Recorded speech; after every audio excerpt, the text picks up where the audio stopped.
Mi novia me dijo que estaba embarazada, pero cuando descubrí que era de su padre, su madre me rogó que no lo publicara por el bien del apellido. Nunca en mi vida me había imaginado que llegaría el día en que una noticia que, en teoría, debía cambiarlo todo para bien, terminaría destrozándome por dentro hasta niveles que no soy capaz de explicar con palabras sin quedarme corto. Siempre pensé que lo peor que podría pasarme en una relación era que me engañaran con otro, que me mintieran descaradamente o que se rieran de mí en mi propia cara. Pero jamás se me pasó por la cabeza que mi peor pesadilla vendría envuelta en algo que al inicio parecía una bendición, un embarazo. Todo comenzó un viernes en la tarde, después de que salí del trabajo. Soy carpintero, trabajo en un taller familiar que heredamos de mi abuelo, así que para esa hora yo ya estaba cubierto de polvo, con las uñas negras de barniz seco y el cansancio marcándome en la espalda. Apenas crucé la puerta del apartamento, vi a Paula, mi novia desde hacía más de 5 años, sentada en el sofá, como si me estuviera esperando. Con los ojos llorosos y una de esas sonrisas temblorosas que uno no sabe si son de miedo o de felicidad. Me acerqué rápido, pensando que algo malo había pasado, pero antes de que yo pudiera preguntarle cualquier cosa, me soltó así, de frente, con voz entrecortada, que estaba embarazada. Dijo: tenemos que hablar, estoy embarazada, y el mundo se me detuvo por completo. En lugar de sentir miedo o desconcierto, lo que sentí fue algo más parecido a un golpe de euforia. No había estado en nuestros planes, es cierto, pero tampoco era algo que nos tomara completamente fuera de lugar. Llevábamos años juntos, ya vivíamos bajo el mismo techo, teníamos una rutina estable y más de una vez habíamos hablado de lo que haríamos si algún día llegaba ese momento. Así que la abracé, la levanté del sofá, le dije que la amaba, que íbamos a salir adelante, que no tenía por qué preocuparse. Esa misma noche pedí pizza, compré un pastel pequeño. Le puse encima una vela cualquiera que había sobrado de mi último cumpleaños y brindamos con una botella de vino barato que llevábamos guardando desde una ocasión que nunca llegó.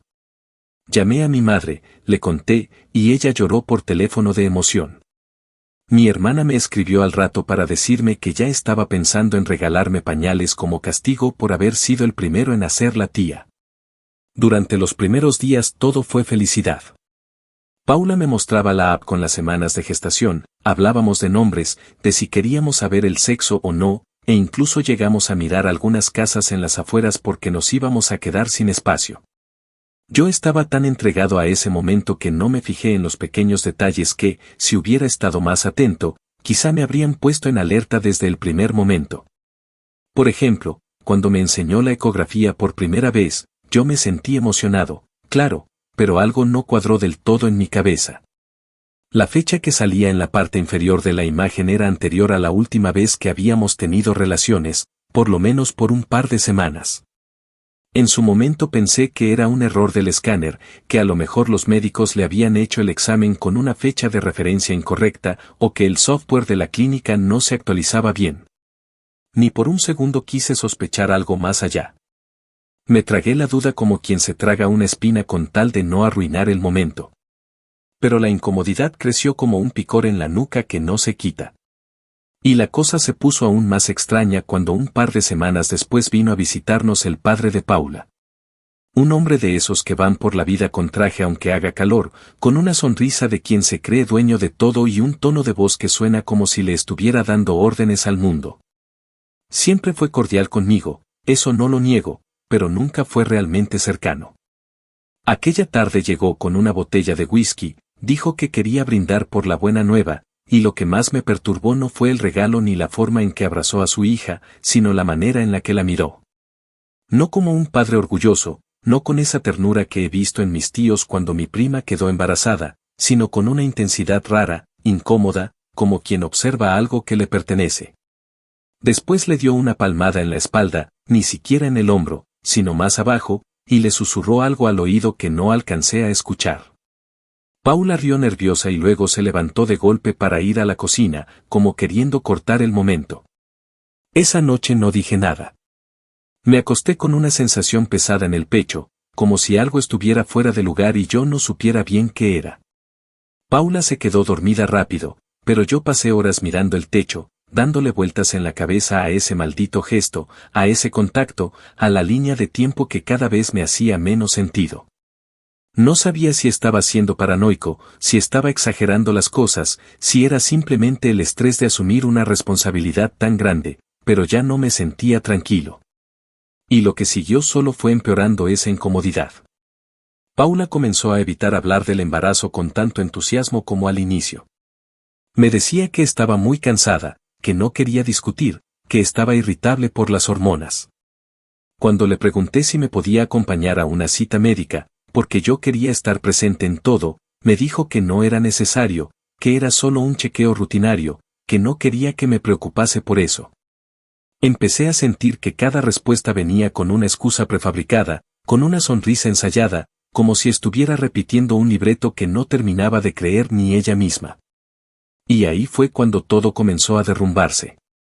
Lo que descubriría después no solo me haría vomitar de asco, sino que cambiaría para siempre la forma en la que confío, la manera en la que miro a las personas que se hacen llamar familia. Porque lo que descubrí, fue que el hijo que creí que sería mío, ese bebé por el que me había imaginado cambiando pañales, madrugadas sin dormir y paseos en cochecito por el parque, era en realidad hijo del padre de mi novia. Y lo más repulsivo de todo es que su madre, sí, la madre de Paula, tuvo la osadía de venir a rogarme que me callara por el bien del apellido. Como si yo fuera un simple actor en esta obra de teatro enferma que ellos estaban decididos a mantener. Pero lo que ellos no sabían, es que yo no nací para quedarme callado. Mucho menos cuando se trata de algo tan podrido. Porque hay cosas que no se tapan con dinero, ni con ruegos, ni con falsas apariencias. Y esta historia, apenas comienza. Actualización 1. Pasaron casi 4 semanas desde aquella noche en la que empecé a notar que algo en todo este supuesto embarazo no encajaba. 4 semanas en las que, poco a poco, mi cabeza se convirtió en una maraña de pensamientos que no me dejaban dormir bien, que me hacían mirar a Paula con una mezcla de ternura, duda y resentimiento. Como si en el fondo supiera que algo no iba bien, pero me resistiera a aceptarlo. Me aferraba a la idea de que debía confiar, de que no podía dejarme arrastrar por teorías enfermizas ni suposiciones sin pruebas. Pero por más que intentaba convencerme de eso, cada detalle que salía a flote terminaba por hundirme más. La tensión en la casa era evidente, y aunque Paula fingía que todo seguía igual, yo ya no era el mismo. Mi mirada ya no era igual. Mi silencio tampoco. Una noche, mientras ella dormía profundamente después de haber dicho que tenía una migraña terrible y que por eso no quería cenar, yo bajé sigilosamente al basurero del edificio. Me sentía un desgraciado husmeando entre desechos, lo admito, pero algo me había dicho que ahí encontraría más de una respuesta. Y no me equivoqué. Entre envolturas de snacks, recibos de compras y una caja de cereal abierta, encontré una pequeña caja blanca arrugada, rota en una esquina, pero con una palabra en letras grandes: test de embarazo.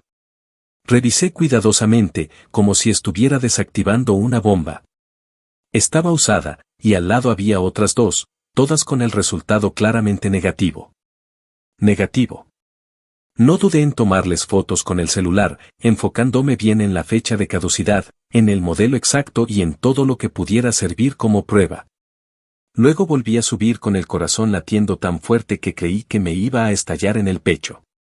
Me encerré en el baño con el estómago hecho nudos, sintiendo una mezcla de rabia y desilusión que me hizo querer gritar. Apreté los dientes, me lavé la cara y, al mirarme al espejo, entendí que tenía que ir más a fondo. A la mañana siguiente, Paula se despertó de buen humor, como si nada hubiera pasado. Me besó en la mejilla, me dijo que había dormido mejor y que iba a salir a ver a su madre por un par de horas. Aproveché el momento. Apenas cerró la puerta, tomé la ecografía que me había mostrado semanas atrás, esa misma que había colocado en un portarretratos sobre la mesita del pasillo. Le tomé una foto, me cambié de ropa, tomé un taxi y fui directamente a una clínica privada en la que mi cuñada había dado a luz meses atrás. Allí me recibió una enfermera mayor, muy amable, que al principio creyó que iba a hacer una consulta, pero cuando le expliqué, con el tono más desesperado que jamás usé en mi vida, que necesitaba verificar si esa imagen correspondía a alguien más, me miró con compasión. Le enseñé la foto y la mujer, luego de unos minutos, me pidió que esperara. Cuando volvió, su cara había cambiado. No me dio nombres, pero fue muy clara, esa ecografía no correspondía a ninguna paciente llamada Paula en su base de datos, y además, la fecha no coincidía con ninguna de las fechas de control prenatal que ellos tenían registradas para ese mes. Lo más grave, me dijo, era que ese modelo de máquina no era el que ellos usaban desde hacía más de un año. En resumen, esa imagen no era real. O al menos no era de Paula. Volví a casa sintiéndome como un imbécil, con una furia contenida que amenazaba con salirse de mis manos en cualquier momento. Esperé a que regresara, me senté en la sala con el teléfono en la mano y apenas entró le dije que necesitábamos hablar. Paula, sin entender nada, se sentó frente a mí, y yo le solté, sin rodeos, que sabía que los test eran negativos, que la ecografía era falsa, y que algo no encajaba desde el principio. Su reacción fue inmediata, se levantó de golpe, empezó a gritar, me acusó de estar enfermo, de no confiar en ella, de inventar cosas por celos y de arruinar un momento importante. Le dije que no me gritara, que tenía pruebas, que nada de lo que estaba diciendo era un invento. Pero ella no me dejó terminar. Me llamó controlador, paranoico, y se encerró en el baño llorando y lanzando cosas. Yo me quedé afuera, sentado en el borde del sofá, con las manos sudando y la cabeza dándome vueltas. Sin saber si acababa de descubrir una mentira monumental o si me estaba volviendo loco y todo era una coincidencia maldita. Al día siguiente, temprano, mientras Paula seguía sin hablarme, apareció su madre en la puerta de casa. No tocó como una visitante más, no. Abrió con su copia de la llave como si aún fuera bienvenida. Entró sin saludarme, con los ojos rojos y una bolsa en la mano, como si viniera de haber llorado toda la noche. Me pidió que habláramos en privado, que no le dijera nada a Paula, que era algo delicado. A regañadientes accedí, más por curiosidad que por respeto. Nos sentamos en la cocina y ahí, sin mirarme directamente, empezó a hablar con una voz temblorosa. Dijo que todo lo que yo sospechaba era cierto, que Paula no estaba embarazada cuando me lo dijo, que había estado pasando por un momento muy confuso y que había tenido una recaída con su padre. Así, con esas palabras. Una maldita recaída. Yo me le quedé viendo como si me estuviera hablando en otro idioma. Ella, como si nada, siguió diciendo que había sido un error, que estaban avergonzados, que no sabían cómo manejarlo y que Paula, en medio de la culpa, había pensado que inventar un embarazo podría corregir lo que había hecho. Entonces vino la parte que me rompió. Su madre, una mujer que hasta ese momento había considerado una figura sensata, una señora educada y protectora, me rogó que no lo hiciera público. Me dijo: piénsalo bien, hijo, esto no solo la destruiría a ella, también a la familia entera. Tú sabes lo que representa este apellido, lo que su padre ha construido. Si esto se supiera, nos hundimos todos. Se me quedó mirando con los ojos llenos de súplica, como si yo fuera un juez y su veredicto dependiera de mí. Me pidió que, por favor, por amor a Paula y por respeto a todo lo que habíamos vivido, me quedara callado. Por el bien del apellido, repitió, como si el apellido pesara más que el asco que yo sentía en el pecho. Yo no le respondí. Me limité a levantarme, a abrirle la puerta y a quedarme parado en el marco mientras ella salía con la cabeza gacha, agradeciéndome la madurez aunque yo no había dicho ni una palabra. Cerré la puerta con fuerza, me dejé caer en el suelo de la sala, con las piernas cruzadas, sintiendo que mi estómago se retorcía como si tuviera ácido dentro. Y ahí entendí que nada en mi vida volvería a ser como antes. Que había tocado algo tan podrido, tan maldito, tan repugnante, que ya no había vuelta atrás. Actualización 2. Pasaron casi 2 meses desde aquella conversación en la cocina con la madre de Paula, y a pesar de que en teoría yo debía sentirme más claro, lo cierto es que entré en un estado mental que no le deseo a nadie. Me fui de la casa esa misma semana, pero no armando escándalos ni tirando portazos, sino en silencio, como quien abandona un lugar contaminado que ya no reconoce. No llevé muchas cosas, apenas lo justo para no regresar. Dormía en un apartamento que un amigo me alquiló por debajo de la mesa, un lugar diminuto con paredes delgadas y un colchón sobre el suelo que me recordaba todos los días que esa ya no era mi vida. Pero tampoco sabía muy bien cuál era la nueva. Trabajaba más horas en el taller, casi obsesivamente, como si el ruido de las sierras y el olor a madera pudieran limpiar la suciedad de todo lo que había descubierto. Pero ni así. Lo cierto es que el asco se me había metido debajo de la piel y no había forma de arrancármelo. Durante ese tiempo, la familia de Paula no paró de escribirme. Su madre, cada 2 o 3 días, me mandaba mensajes con una mezcla absurda entre súplicas y amenazas. En uno me decía que entendía cómo me sentía y me pedía perdón por lo que habían hecho, pero al siguiente me advertía que, si pensaba difamar a su esposo o dañar la imagen de su hija, tomarían medidas legales. Yo no respondía, ni borraba nada. Guardaba cada mensaje, cada audio, cada captura de pantalla, como si estuviera armando un expediente. Me di cuenta de que no solo tenía el estómago revuelto, también tenía rabia. Una rabia fría, controlada, que no gritaba, pero que tampoco se olvidaba. No sabía exactamente qué haría con todo eso, pero sí tenía claro que, de alguna forma, no iba a dejar que esa familia siguiera sonriendo en público mientras por dentro eran un nido de podredumbre. Comencé a recolectar pruebas como quien junta pedazos de una historia para demostrar que no está loco. Escarbé en conversaciones antiguas con Paula, busqué fotos, revisé fechas. Luego empecé a pensar más estratégicamente, si quería demostrar que ese niño no era mío, necesitaba una prueba concreta, irrefutable. Fue entonces cuando recordé que el padre de Paula tenía la costumbre de usar pañuelos de tela, uno de esos gestos anticuados que él presumía como parte de su clase, y una vez, durante una visita al taller meses atrás, había dejado uno en mi escritorio. Lo busqué entre mis cosas, con la esperanza de que aún estuviera ahí, y cuando lo encontré, sentí que me temblaban las manos. Aún tenía rastros visibles, una pequeña mancha de lo que probablemente era sudor o saliva, quién sabe. No sabía si serviría, pero lo empaqué en una bolsa de cierre hermético y comencé a hacer llamadas. Tras algunos contactos y mucha insistencia, encontré un laboratorio privado dispuesto a hacer un análisis genético comparativo sin demasiadas preguntas. Solo necesitaban muestras biológicas de ambos individuos. Conseguir el cepillo de dientes de Paula fue más complicado. Tuve que colarme en el apartamento un día que ella no estaba, usando una copia vieja de la llave que aún tenía, y entré solo para tomarlo y salir. No toqué nada más, no la enfrenté, no la vi. Me bastó con el sonido de mis propias pisadas en ese apartamento vacío, ese que hasta hace poco había sido nuestro hogar, para sentir que ya no pertenecía ahí. El laboratorio me dijo que tardarían unas semanas. El costo no fue bajo, pero en ese momento me daba igual. No estaba pensando con la cabeza de alguien que quería ahorrarse dinero, sino con la de alguien que necesitaba justicia. No una justicia legal necesariamente, pero sí una justicia emocional, personal. Porque yo no podía vivir sabiendo todo lo que sabía y callármelo como si fuera parte de la complicidad. Mientras esperaba los resultados, empecé a documentar todo, abrí una carpeta con respaldo en la nube, creé notas con fechas, redacté una especie de diario con los eventos más importantes. Incluso grabé en voz propia lo que había vivido, con detalles específicos que solo yo conocía.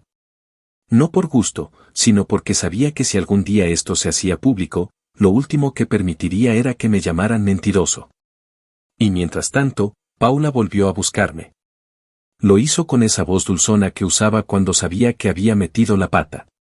Me escribió diciendo que me extrañaba, que las cosas se nos habían salido de control, que lo que pasó con su padre había sido confuso, que estaba arrepentida, que quería empezar de nuevo. Yo le respondí una sola vez, no para abrirle la puerta, sino para dejar claro que sabía la verdad, que nada de lo que dijera iba a cambiar eso, y que tarde o temprano se sabría todo. Ella no lo negó. Lo que hizo fue responder con otro mensaje que todavía tengo guardado: sé que lo que hice no tiene perdón, pero tú también fuiste parte de mi vida. No me destruyas más de lo que ya estoy. Y eso me dejó helado. Porque no hablaba como alguien avergonzado o verdaderamente arrepentido, sino como quien está intentando que le tengan lástima para salir ileso. En lugar de asumir la monstruosidad de su acto, lo usaba como escudo emocional, como si el hecho de haber sido su pareja durante 5 años me obligara a cargar con su vergüenza. Como si de alguna manera yo tuviera la responsabilidad de protegerla, después de haberme hecho creer que iba a ser padre de un niño concebido con su propio padre. Finalmente, el día que llegó el informe del laboratorio, lo abrí solo, en el taller, con las manos temblándome tanto que se me cayó el papel al suelo. Lo levanté y lo leí 2 veces para estar seguro. El informe decía que había una coincidencia genética del 99.9% entre las muestras de Paula y del padre. El tipo de coincidencia que solo puede darse entre un padre y su hijo. Era irrefutable. Era asquerosamente cierto. En ese momento, no grité, no lloré, no rompí nada. Solo me senté en el banco de trabajo, tomé una botella de agua que estaba abierta desde la mañana y me la bebí de un solo trago. Afuera llovía, el taller olía a madera mojada, y todo se sentía irónicamente en calma. Pero dentro de mí ya no había ninguna duda, ya no era solo una sospecha, ni una teoría, ni una historia enfermiza que se pudiese enterrar bajo la alfombra. Ahora tenía pruebas. Tenía los nombres, las fechas, los objetos, los mensajes y la maldita prueba genética. Lo único que me faltaba decidir era cuándo, y cómo, iba a hacer que todos lo supieran. Porque esta vez, el silencio no era una opción. Actualización 3. Había pasado poco más de 5 meses desde que todo estalló dentro de mí como un maldito incendio sin control, aunque desde afuera nadie lo habría notado. Me había convertido en un experto en aparentar normalidad mientras por dentro cargaba con una bomba lista para explotar. A simple vista seguía siendo el mismo tipo de siempre, ese que va a trabajar con las uñas manchadas de barniz y vuelve con el uniforme sucio, ese que pide el mismo café en el mismo sitio y paga exacto con billetes arrugados. Pero por dentro ya no quedaba ni rastro de la persona que yo era antes de que Paula me dijera que estaba embarazada. Y eso se notaba, aunque nadie tuviera el valor de preguntarlo en voz alta. El colmo de todo fue que, a pesar del distanciamiento, de las pruebas que yo tenía, del silencio que le había impuesto a toda esa familia. Un día recibí una invitación a una especie de almuerzo familiar e íntimo en casa de sus padres. La invitación no fue directa, claro, porque sabían que si me hablaban de frente, yo probablemente los mandaría al carajo sin pensarlo. Pero usaron a mi madre. Le llamaron, le dijeron que estaban intentando reconstruir la familia, que no querían que las cosas terminaran mal, y que lo mínimo que podían hacer era invitarme a un almuerzo para hablar con madurez. Y mi madre, sin saber nada, porque jamás le conté la verdad, ni a ella ni a nadie más, por no hacerle daño, me llamó ilusionada, creyendo que quizás estaba por reconciliarme. Que tal vez iba a volver con Paula y que el supuesto embarazo ya era más real que nunca. Al principio pensé en negarme. De hecho, lo tuve claro durante varios días, no iba a ir. Pero luego algo dentro de mí cambió. Entendí que no era una simple comida, era una oportunidad. Si ellos pensaban que podían seguir montando su teatro, yo iba a sentarme en primera fila, pero esta vez con las luces bien prendidas y con la grabadora encendida. No les debía respeto, ni compasión, ni un maldito silencio más. Así que dije que sí. Fui al almuerzo, me vestí como si no pasara nada, incluso llevé una botella de vino barato como si eso fuera una muestra de que estaba abierto al diálogo.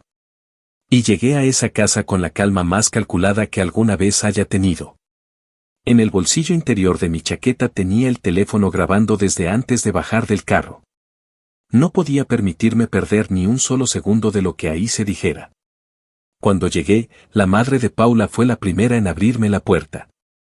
Me abrazó como si no hubiese pasado nada, como si aún fuera su futuro yerno, como si no hubiera sido ella misma quien me rogó que no expusiera a su familia.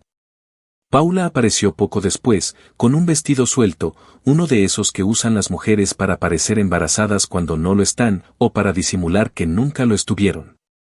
Su expresión era suave, medidamente triste, como la de alguien que quiere dar lástima pero aún tiene el control. Yo me limité a sonreír, a sentir con la cabeza y actuar como si estuviera allí por buena voluntad. El padre, por su parte, apareció con su mismo aire de empresario sobrado, como si se creyera invencible, intocable, dueño de todo lo que tocaba. Me dio la mano con fuerza y me dijo que agradecía que hubiera tenido la madurez de asistir. Lo dijo así, mirándome de frente, como si me estuviera felicitando por ser un buen perro que se porta bien. Por dentro, cada palabra que me dirigía era una chispa más en la pólvora que llevaba meses acumulando. Nos sentamos a la mesa. Comida elegante, música suave, sonrisas fingidas. Todo preparado para que la escena pareciera una especie de reconciliación civilizada. Después del segundo plato, el padre de Paula se levantó con su copa en la mano y dijo que quería brindar. Dijo que la familia había pasado por momentos difíciles, que Paula estaba más fuerte que nunca, que el bebé venía en camino, y que él, como abuelo y padre, se sentía bendecido de vernos juntos otra vez. En ese momento, Paula me tomó la mano por debajo de la mesa. No me miró. Solo me apretó con fuerza. Tal vez creyó que así yo iba a seguir el guión, que iba a brindar también y a levantar mi copa como si todo fuera verdad. Pero no lo hice. Me limité a dejar la copa sobre la mesa y fingí estar mareado. Me levanté con cuidado, puse cara de incomodidad y pedí permiso para ir al baño. Caminé directo a la biblioteca de la casa, ese pequeño salón donde el padre de Paula tenía sus libros, sus diplomas, su escritorio antiguo y sobre todo, su ego bien acomodado. Me aseguré de cerrar la puerta. Minutos después, como yo sabía que pasaría, él fue tras de mí. Me preguntó si estaba bien, si necesitaba un poco de agua. Le dije que no, que solo necesitaba aire. Me miró serio, como si intuyera que yo sabía más de lo que aparentaba. Así que decidí presionarlo. Le dije que no entendía cómo alguien podía fingir tanto, que no sabía cómo lograba dormir tranquilo sabiendo lo que había hecho. Él bajó la mirada por un segundo, luego me dijo que no había sido como yo pensaba. Que fue una noche confusa, que Paula estaba muy afectada emocionalmente y que él había perdido el control. Luego, como si eso fuera consuelo, añadió que todo había sido un error pero que lo importante era dejar el pasado atrás. Lo dijo con voz baja, tensa, casi al borde del llanto, y ese fue el momento exacto en que mi teléfono capturó todo. El clic fue apenas un murmullo, pero para mí fue un estallido interno. Tenía la confesión. Tenía todo lo que necesitaba. No lo enfrenté más. No dije que tenía pruebas, no lo amenacé, no le grité. Solo me acomodé la chaqueta, le dije que necesitaba regresar a la mesa, y salí de ahí con el corazón palpitándome tan fuerte que tuve que respirar hondo para no desmayarme. La comida terminó en silencio, con esas conversaciones vacías que uno mantiene para no incomodar, pero yo ya no estaba ahí. Yo ya estaba planeando el siguiente paso. Esa noche no volví al apartamento. Me quedé en el taller, encerrado, sin luz, con la única compañía del audio repitiéndose una y otra vez en mis audífonos. Cada palabra, cada excusa, cada cobardía. Lo escuché hasta que el asco me rompió. Pero ya no era un asco paralizante. Esta vez era combustible. Y lo que venía, iba a arder. Actualización 4. Había pasado más de un año desde que Paula me había mirado a los ojos con esa mezcla extraña de miedo y expectativa para decirme que estaba embarazada. Un año exacto desde que creí, por unos días, que estaba a punto de convertirme en padre. Y más de 11 meses desde que mi mundo se desplomó con esa confesión que nunca pedí pero que su madre me lanzó como una granada en plena cara. Lo que en un principio parecía el prólogo de una familia había terminado siendo un circo de mentiras, depravaciones encubiertas y ruinas emocionales disimuladas con trajes caros, platos caros y gestos falsamente nobles. Lo lógico habría sido cortar todo de raíz desde el momento en que supe la verdad, romper cualquier lazo, desaparecer sin mirar atrás, levantar un muro entre ellos y mi vida. Pero no lo hice. Me detuve. Me quedé. No porque quisiera salvar nada, ni por una esperanza tonta de que las cosas se arreglaran. Me quedé porque en el fondo todavía necesitaba ver hasta dónde eran capaces de llegar, hasta qué punto su podredumbre se disfrazaba de decencia. Y porque había algo dentro de mí, llámalo terquedad, trauma o simplemente sed de justicia, que no me permitía irme sin verlos caer. Durante meses, fingí. Me dejé ver con Paula en un par de eventos familiares. Incluso accedí a una supuesta reconciliación que su madre usó como excusa para organizar una pequeña ceremonia civil donde nos casamos sin más testigos que unos primos suyos y un notario que parecía más interesado en cobrar. Rápido que en entender que estaba firmando. No hubo flores, ni fiesta, ni anillos. Fue más una transacción de imagen que una unión real. Ella no lloró de emoción, yo no sonreí por compromiso. Fue como firmar la compra de una tumba. Y aún así, ahí estaba yo, rodeado de gente que creía que lo que hacíamos era por amor, mientras el único amor verdadero que yo conocía en ese momento era el que había sentido por una vida que ya no existía. La única razón por la que no escapé fue porque aún me quedaban cosas por hacer. Me quedaban verdades por reunir, máscaras por arrancar, piezas por mover. Pero toda esa frialdad, todo ese autocontrol que creía tener, terminó por colapsar una madrugada de noviembre, cuando me llamaron del hospital. Eran las 3 de la mañana y la voz de la recepcionista sonaba monótona, casi robótica, pero las palabras retumbaban en mi cabeza como martillazos. Paula había tenido una complicación y necesitaba que alguien firmara unos papeles. Pregunté si estaba bien, dijeron que sí, pero que necesitaban un familiar directo en la habitación. Salté de la cama, porque para entonces dormíamos en cuartos separados, y llegué al hospital en menos de 15 minutos. Lo que no me dijeron por teléfono, y que fue como una cachetada apenas abrí la puerta de su cuarto, fue que su padre ya estaba ahí. Sentado junto a la cama. Tomándola de la mano. Murmurando algo que no alcancé a escuchar pero que hizo que Paula se riera bajito, como quien comparte una complicidad vieja e íntima. Me quedé en la puerta sin poder moverme. Los dos me miraron casi al mismo tiempo. Ella soltó la mano de su padre como si le hubieran puesto corriente, pero ya era tarde. Yo lo había visto. Y no era la primera vez que lo notaba. No era solo una mano sostenida en un momento difícil. Era el mismo gesto, la misma cercanía, la misma repugnante ternura que meses antes me había puesto en alerta cuando apenas sospechaba lo impensable. En ese instante, el mundo volvió a romperse. No de golpe, como la primera vez, sino en pedazos finos que cortaban sin hacer ruido. Sentí como algo dentro de mí se partía por completo, como si todo el esfuerzo que había hecho por mantenerme de pie hubiera sido en vano.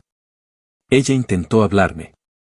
Dijo que no era lo que parecía, que solo estaba nerviosa, que su padre había llegado primero porque yo no respondía el teléfono. Pero ya no tenía caso. Me acerqué a la mesita al lado de la cama, saqué el sobre que había llevado semanas guardando en la guantera del carro, uno con mis papeles listos para firmar la renuncia a la patria potestad, la anulación del registro civil.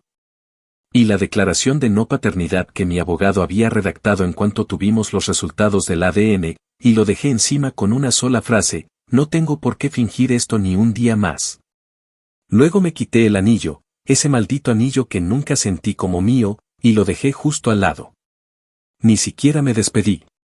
Salí del cuarto con el corazón seco, sin ganas de llorar, sin fuerza para gritar, sin una sola emoción que no fuera agotamiento. Esa noche no dormí. Manejé sin rumbo por las calles vacías, sintiendo que el mundo entero me quedaba grande y ajeno. Cuando amaneció, volví al taller y me senté en el suelo con la espalda apoyada en la pared, mirando los restos de un pedido a medio terminar. No tenía ganas de trabajar, ni de comer, ni de existir. Pero en ese silencio absoluto, en ese estado de derrumbe total, entendí algo que lo cambió todo: ya no tenía miedo. Me habían quitado el amor, la confianza, la inocencia, incluso la esperanza, pero lo único que me quedaba era lo más peligroso. Me quedaba el conocimiento. La verdad. Y todo estaba documentado, grabado, respaldado. Había jugado su juego durante meses, pero ahora era mi turno. Ya no se trataba de aguantar, ni de entender, ni de cerrar ciclos. Se trataba de hacer justicia. De exponer. De arrasar. Porque ese apellido por el que tanto se arrodillaron, iba a quedar grabado para siempre, pero no en placas de honor, sino en titulares de escándalo. Y eso, aunque no me devolviera lo que perdí, al menos me iba a dejar respirar. Actualización final. Habían pasado apenas 10 días desde aquella madrugada en el hospital en la que dejé el anillo, los papeles y con ellos, todo rastro de esa farsa de vida que me habían obligado a cargar. 10 días desde que salí sin mirar atrás, sin buscar redención, sin la necesidad absurda de encontrar una explicación lógica a lo que, por naturaleza, ya era inaceptable. Durante esos 10 días no contesté llamadas, no respondí mensajes, no pisé el taller, no pasé por mi antigua casa, ni siquiera visité a mi madre. Desaparecí a propósito. Me encerré en un cuarto alquilado lejos del centro, con las cortinas cerradas, el teléfono en modo avión y la cabeza enterrada entre audios, capturas, documentos y grabaciones que había guardado con un celo casi enfermizo durante todo el año. Porque lo que venía no era una reacción. Era una ejecución. No lo hice de la noche a la mañana. No era venganza improvisada ni un arrebato emocional. Era un acto quirúrgicamente planificado con cada detalle medido. Había tenido demasiado tiempo para pensarlo, para armarlo en mi mente y volverlo a desmontar hasta que cada pieza encajara. La confesión de su padre en la biblioteca, las fotos de las pruebas de embarazo negativas, la ecografía falsa, el análisis genético con coincidencia de paternidad directa, las capturas de los mensajes de chantaje de su madre, las ofertas de dinero para que me callara, las invitaciones al almuerzo familiar donde pretendían mostrarme como el esposo valiente que había perdonado la infidelidad. Todo estaba organizado por carpetas, etiquetado por fecha y con respaldo en 3 servidores distintos. Uno de ellos encriptado bajo un seudónimo que solo yo podía identificar. Era demasiado tarde para proteger a nadie. Y, honestamente, ya no quería hacerlo. El primer paso fue enviar una carta anónima al Comité de Ética de la empresa del padre de Paula, adjuntando una copia impresa de los resultados del ADN junto con un resumen de los eventos, de forma cronológica, incluyendo la transcripción de la grabación donde él admitía haber tenido relaciones con su hija. El lenguaje no era acusatorio, era descriptivo, como el de alguien que simplemente desea advertir antes de que la información llegue por otros medios más escandalosos. No firmé con mi nombre. Usé una dirección electrónica creada para la ocasión, con remitente de servidor cifrado. La idea no era que me buscaran a mí, sino que se concentraran en lo que realmente importaba, la bomba que acababa de dejarles en la sala de juntas. Luego envié la misma información, con más detalle y respaldo audiovisual, al periódico más importante de la ciudad. A uno de esos medios locales que siempre está buscando escándalos entre familias de renombre para llenar la portada del domingo. Esta vez sí firmé con nombre. No por protagonismo, sino porque era necesario que alguien diera la cara por la verdad. Les pedí que confirmaran por su cuenta los datos, que contrastaran los registros y que verificaran la autenticidad de las pruebas antes de publicarlas. No tuve que insistir demasiado. En cuanto leyeron la historia y escucharon el audio, aquel momento exacto en el que él decía fue un error de borrachera, pero todo queda en familia, supe por el silencio al otro lado de la línea que ya no había marcha atrás. El tercer paso fue el más cruel. Subí todo el expediente, sin omitir un solo dato, a un foro de inversionistas y accionistas donde la empresa del padre de Paula tenía participación pública. No era un foro privado, pero tampoco era uno fácil de encontrar. Ahí se hablaban cosas serias, fluctuaciones, compras internas, rumores de cambios en la dirección. Y yo lo sabía porque años atrás, por mera curiosidad, me había registrado para seguir movimientos económicos por el negocio del taller. Así que publiqué bajo un alias, con el título más sobrio posible, información sensible sobre la directiva de la empresa que puede afectar decisiones de inversión. El resto se explicó solo. Las consecuencias no tardaron en llegar. Al día siguiente, los medios digitales comenzaron a replicar el escándalo. Primero como rumor, luego como nota confirmada. El periódico al que envié la información lo publicó todo, y lo hizo sin reservas. No hubo censura.